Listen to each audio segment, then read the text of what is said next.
6 তারিখ থেকে আন্দোলনে এগিয়ে নিয়ে যাচ্ছি। বিগত 6 তারিখ থেকে আমরা বারংবার শান্তিপূর্ণ কর্মসূচি দেওয়ার পরেও আমাদের কাজকে সফল করা হয় নাই, আমাদের দাবিগুলোকে মেনে নেওয়া হয় নাই। আমাদের দাবিগুলো ন্যায্য ছিল, তবুও আমাদের দাবিগুলো মেনে নেওয়া হয় নাই। বিগত রবিবারে আমরা বাংলাদেশ প্রাণী সম্পদ অধিদপ্তরে সম্মেলন কক্ষে একটি মিটিং করেছিলাম সম্মানিত মহাপরিচালক মহোদয় স্যারের উপস্থিতিতে, কিন্তু সেই মিটিংয়ে আমাদেরকে ডেকে নিয়ে যাওয়া হয়েছিল।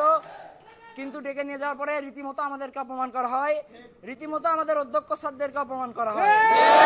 সেখানে ডিএলএস আমাদেরকে ভালো কোনো সমাধান দিতে পারে নাই। সেখানে সম্মানিত মহাপরিচালক মহোদয় স্যার আমাদেরকে আশ্বস্ত করেছিলেন যে আমাদেরকে সচিবালয়ে বসার ব্যবস্থা করে দিবেন এবং অবৈধ যে নিয়োগ বিধি রয়েছে সেই নিয়োগ বিধি বাতিল করবেন। কিন্তু সেই নিয়োগ বিধি বাতিল না করে আজকে মধ্যরাতের পরে রাতের আধারে তারা নিয়োগ বিজ্ঞপ্তি দেয় কিভাবে?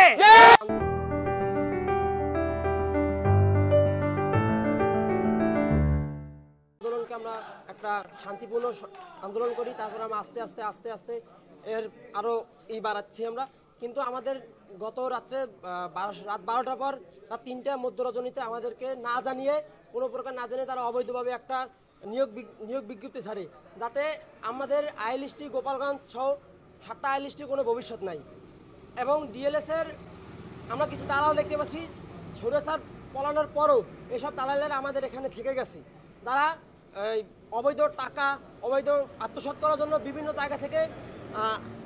জায়গা থেকে তারা নিয়োগ দিচ্ছে এবং সেখান থেকে তারা বিভিন্ন প্রকার একটা কালো টাকা জমা করছে নিজেদের। দাবি হচ্ছে আমাদের অতি দ্রুত নিয়োগ বিধি সংশোধন চাই, আর হচ্ছে দাবি না মেনে নিলে আমরা ডিএলএস ঘেরাও করতে বাধ্য হব।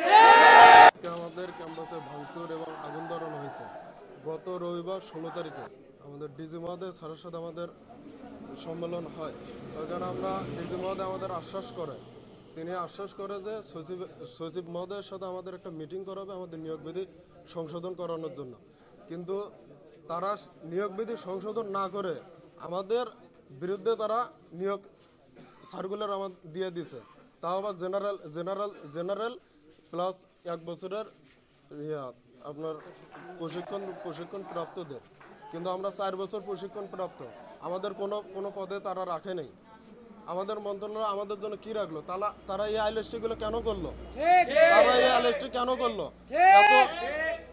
এতগুলো ছাত্র এবং ছাত্রীদের জীবন তারা কেন নষ্ট করবে?